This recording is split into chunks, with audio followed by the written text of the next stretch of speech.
नमस्कार साथियों। कंधे पर कपड़े का थान लादे और हाट बाजार जाने की तैयारी करते हुए नामदेव जी की पत्नी ने कहा, भक्त जी, आज घर में खाने को कुछ भी नहीं है। आटा, नमक, दाल, चावल, गुड़ और शक्कर सब खत्म हो गए हैं। शाम को बाजार से आते हुए घर के लिए राशन का सामान लेते आइएगा। भक्त नामदेव जी ने उत्तर दिया, देखता हूँ। जैसी ठिठुल जी की कृपा। अगर कोई अच्छा मूल्य मिला तो निश्चय ही घर में आज धन धान्य आ जाएगा। पत्नी बोली, संत जी, अगर अच्छी कीमत ना भी मिले तब भी इस बुने हुए धान को बेचकर कुछ राशन तो ले आना। घर के बड़े बूढ़े तो भूख बर्दाश्त कर लेंगे, पर बच्चे अभी छोटे हैं, उनके लिए कुछ ले ही आना। जैसे मेरी बिठुल की इच्छा। ऐसा कहकर भक्त नामदेव जी हाट बाजार को चले गए। बाजार में उन्हें किसी ने पुकारा, वाह साईं, कपड़ा तो बड़ा अच्छा बुना है और ठोक भी अच्छी तरह से। मेरा परिवार बसता रहे, ये फकीर ठंड में कांप कांप कर मर जाएगा। दया के घर में आ और रब के नाम पर 2 चादरें का कपड़ा इस फकीर की झोली में डाल दे। भक्त नामदेव जी, 2 चादरों में कितना कपड़ा लगेगा फकीर जी? फकीर जी ने जितना कपड़ा मांगा, इत्तेफाक से भक्त नामदेव ने जी के थान में कुल कपड़ा उतना ही था और भक्त नामदेव जी ने पूरा थान उस फकीर को दान कर दिया।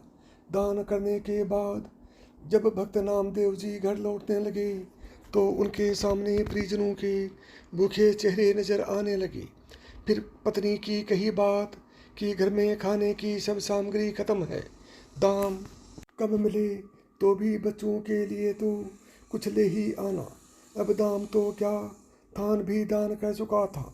भक्त नामदेव जी एकांत में पीपल की छाँव में बैठ गए। जैसे मेरी बिठुल की इच्छा। जब सारी सृष्टि की सार पूर्ति वो खुद करता है तो अब मेरे परिवार की सार भी वो ही करेगा। और फिर भक्त नामदेव जी अपने हरि विठल के भजन में लीन हो गए। अब भगवान कहाँ रुकने वाले थे। भक्त नामदेव जी ने सारे परिवार की जिम्मेदारी अब उनके सुपुर्द जो कर दी थी। अब भगवान जी ने भक्त जी की झोपड़ी का दरवाज़ा खटखटाया। नामदेव जी की पत्नी ने पूछा, कौन है? नामदेव का घर यही है ना? भगवान जी ने पूछा। अंदर से आवाज़, हाँ जी, आपको कुछ चाहिए? सोचने लगे कि धन्य है नामदेव जी का परिवार। घर में कुछ भी नहीं है, फिर भी हृदय में देने की सहायता की जिज्ञासा। भगवान बोले, दरवाज़ा खोलिए, लेकिन आप कौन? भगवान जी ने कहा, सेवक की क्या पहचान होती है? जैसे नामदेव जी विठल के सेवक, वैसे ही मैं नामदेव जी का सेवक हूँ। ये राशन का सामान रखवा लो। पत्नी ने दरवाज़ा पूरा खोल दिया। फिर इतना राशन घर में उतरना शुरू हुआ कि घर के जीवों की घर में रहने की जगह ही कम पड़ गई। इतना सामान नामदेव जी ने भेजा है, मुझे नहीं लगता। पत्नी ने पूछा। भगवान जी ने कहा, हाँ भक्तनी, आज नामदेव का थान सच्ची सरकार ने खरीदा है। जो नामदेव का सामर्थ्य था उसने भुगतान दिया और अब जो मेरी सरकार का सामर्थ्य है वो चुकता कर रही है। जगह और बताओ, सब कुछ आने वाला है। भक्त जी के घर में शाम ढलने लगी थी और रात का अंधेरा अपने पांव पसारने लगा था। सामान रखवाते रखवाते पत्नी थक चुकी थी। बच्चे घर में अमीरी आते देख खुश थे। वो कभी बोरे से शक्कर निकाल कर खाते और कभी गुड़, कभी मेवे देख कर मन डल जाते और झोली भर भर कर मेवे लेकर बैठ जाते। उनके बाल मन अभी तक तृप्त नहीं हुए थे। भक्त नामदेव जी अभी तक घर नहीं आए, पर सामान आना लगातार जारी था। आखिर पत्नी ने हाथ जोड़कर कहा, सेवक जी, अब बाकी का सामान संत जी के आने के बाद ही आप ले आना। हमें उन्हें ढूंढने जाना है, क्योंकि वो अभी तक घर नहीं आए हैं। भगवान जी बोले, वो तो गांव के बाहर पीपल के नीचे बैठकर बिठुल सरकार का भजन सिमरन कर रहे हैं। अब परिजन नामदेव जी को देखने गए।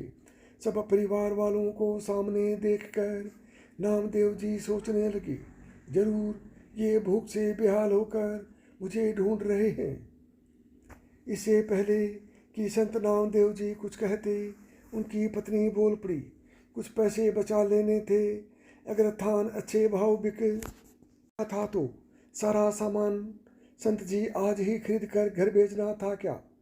भक्त नामदेव जी कुछ पल के लिए विस्मित हुए, फिर बच्चों के खिलौने चेहरे देखकर उन्हें एहसास हो गया कि जरूर मेरे प्रभु ने कोई खेल कर दिया है।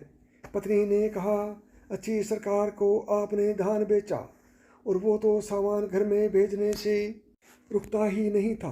पता नहीं कितने वर्षों तक का राशन दे गया।